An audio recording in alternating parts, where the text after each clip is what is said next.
आज मेरा मन दुखी है।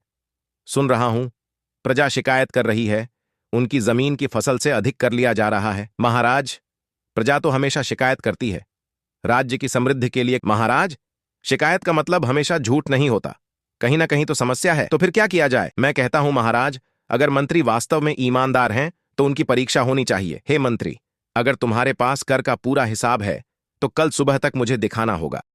महाराज, सारा हिसाब एक ही दिन में? यह कठिन काम है। कठिन?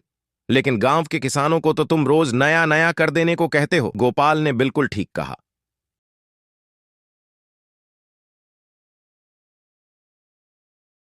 धत्त, अगर राजा को सच में सब हिसाब दिखाऊं तो मेरा राज खुल जाएगा। मुझे कोई चाल चलनी होगी। आहा, अब समझ गया। मंत्री ने धूर्तता का जाल बिछाया है। मैं राजा को सीधे नहीं बताऊंगा, बल्कि सुबह खेल खेल में सच सामने लाऊंगा। हे मंत्री, हिसाब कहां है? महाराज, ये लीजिए, सारा कर का हिसाब। महाराज, क्या मैं कागज देख सकता हूं? अवश्य। महाराज, यहां तो गड़बड़ी है। जैसे 1 बीघा जमीन की फसल चावल हुई 10 मन, लेकिन हिसाब में 20 मन लिखा है, यानी किसानों से ज्यादा कर वसूला गया। यह क्या?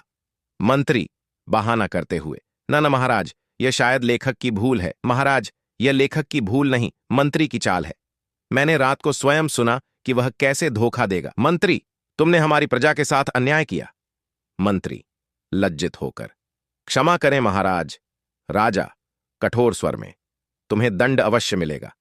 परंतु गोपाल की बुद्धिमानी के कारण आज प्रजा बच गई। गोपाल मुस्कुराते हुए, महाराज, मैंने तो बस सच सामने रखा। याद रखिए, लोभ करने से सब कुछ खो जाता है, लेकिन सत्य और ईमानदारी इंसान को सदा बचाती है।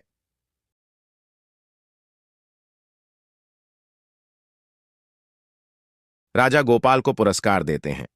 शिक्षा, चालाकी और लोभ चाहे कितना भी बड़ा क्यों ना हो, अंत में सत्य और बुद्धिमानी के सामने हार मान लेता है।